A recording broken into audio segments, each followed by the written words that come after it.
Ariel Mutsatsos, que nos tiene más información sobre lo que ocurrió en estos momentos en Estados Unidos. Todo esto en torno al llamado Russiagate. Ariel, ¿cómo estás? Gusto en saludarte. Igualmente, ¿cómo están? Buenas tardes. Pues 4 veces aceptó haberse reunido con rusos Jared Kushner, quien hoy, como ya lo has informado, dio testimonio ante un comité del Senado. La primera vez fue cuando saludó al embajador ruso, dice él, en el Hotel Mayflower aquí en Washington durante la campaña. La segunda fue cuando se reunió con aquella abogada rusa, pero dice con la que se reunió principalmente el hijo de Donald Trump Jr., quien dará testimonio el miércoles también a puerta cerrada, pero dice que no se había dado cuenta de que era con una abogada rusa enviada por Vladimir Putin o con contactos con el gobierno ruso. La tercera vez ya fue después de haber ganado la presidencia, desde que su suegro ganó la presidencia, se reunió con un empresario ruso, y la cuarta vez también se reunió con el embajador de Rusia brevemente, pero esas son las 4 veces que el yerno de Donald Trump acepta haberse reunido con rusos, de acuerdo a su testimonio que mandó por escrito unas horas antes pues no quiero decir comparecer, porque no fue bajo juramento de decir verdad, pero sí fue una audiencia o un testimonio el que rindió hoy Jared Kushner. Y algo muy interesante, dijo que no solamente había omitido encuentros con rusos en su declaración para obtener esta suerte de permiso de licencia de seguridad para tener acceso a información confidencial en la Casa Blanca, sino que también omitió información con todos sus encuentros con todos los funcionarios extranjeros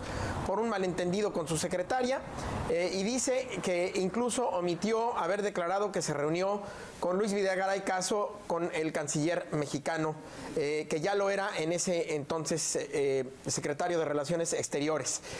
Y algo también muy interesante, reconoció haber dicho al embajador de Rusia, cuando se reunió con él, que si ellos no tenían una línea segura, es decir, una línea telefónica de estas encriptadas para poder hablar directamente con el Kremlin o con algún representante del gobierno ruso sin poder ser intervenidos, que como no tenían ellos ninguna línea segura, pues que por qué no iban a la embajada rusa, y que ahí con gusto podía levantar el teléfono, en algo que no levantó el teléfono, pero sí muchas cejas aquí en Washington, porque a nadie se le hubiera ocurrido durante la época de la Guerra Fría, y desde entonces a nadie se le ha ocurrido ir a la embajada de Rusia a utilizar una línea segura para hablar con funcionarios rusos, algo que, a decir de Jared Kushner, fue simplemente una propuesta, pues, como lo da a entender ahí, ingenua.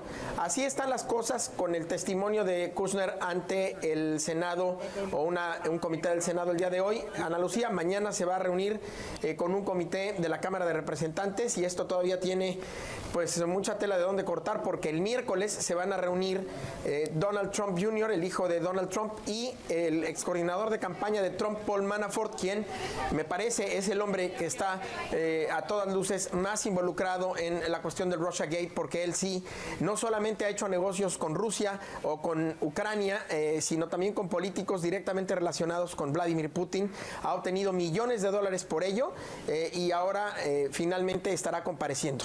Lo que hoy dijo Kushner seguramente será utilizado por los senadores que el miércoles cuestionen a Donald Trump Jr.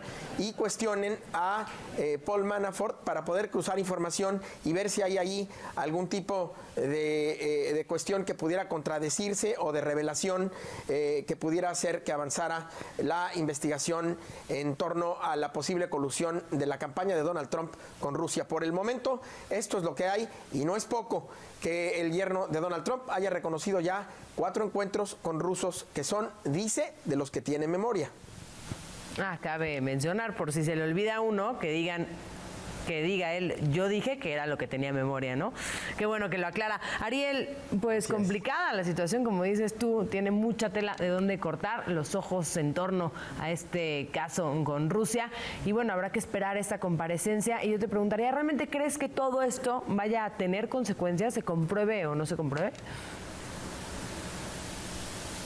Bueno, yo creo que sí, es decir, las consecuencias son en varios frentes. Políticamente ya las está teniendo y las va a tener más, pero consecuencias legales, que son las que más importan en un momento dado, depende de lo que digan dos entidades. En primer lugar, el comité del Senado con el que se reunió hoy Kushner y, por supuesto, lo que diga el fiscal especial que depende del Departamento de Justicia y del FBI, exdirector también del FBI, Bob Mueller, sobre la investigación por posible colusión. La palabra clave es colusión. Ya sabemos que Rusia sí intervino en las elecciones de Estados Unidos, eso ya está comprobado. Los oficiales de inteligencia, de seguridad y de justicia de Estados Unidos, los funcionarios todos dicen que sí ocurrió. Además hay pruebas y evidencias de una investigación, pero lo que no sabemos es si se coludió el equipo de campaña de Donald Trump o el mismo Donald Trump con Rusia, o si por lo menos sabían que había alguna intervención de parte del gobierno ruso para llevar a la presidencia a Donald Trump. De tal suerte que si eso se determina, por supuesto que las consecuencias serán no solamente políticas, quizá las políticas en toda la talla que estas tienen sean las menores después de que se pueda llegar a alguna conclusión legal de que sí hubo colusión.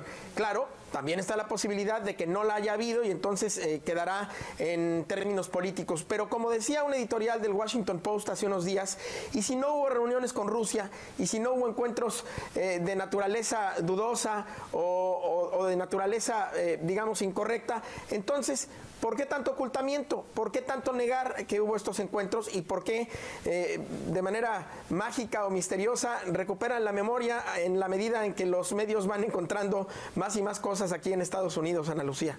Por supuesto, más y más contradicciones y más pronunciamientos por parte del presidente, de su hijo, de su yerno y, por supuesto, los tweets de Donald Trump en torno a eso, que también han sido muchos y seguirán habiendo muchos más seguramente, Ariel. Estaremos al pendiente. Estamos al pendiente, nada más, información de última hora. El procurador de Estados Unidos podría ser removido. Sessions, que ha sido presionado por Donald Trump en público en una entrevista con el New York Times y hoy mismo en un tuit hace unas horas. Ahora hay una información de Axios, que es un medio de comunicación de inteligencia informativa aquí en Washington, que dice que el presidente Donald Trump está considerando reemplazar a Sessions con su exasesor de campaña, nada más ni nada menos que el exalcalde de Nueva York, Rudolph Giuliani. Veremos qué pasa. Veremos qué pasa. Gracias, Ariel. Gracias a ti, buenas tardes. Muy buenas tardes.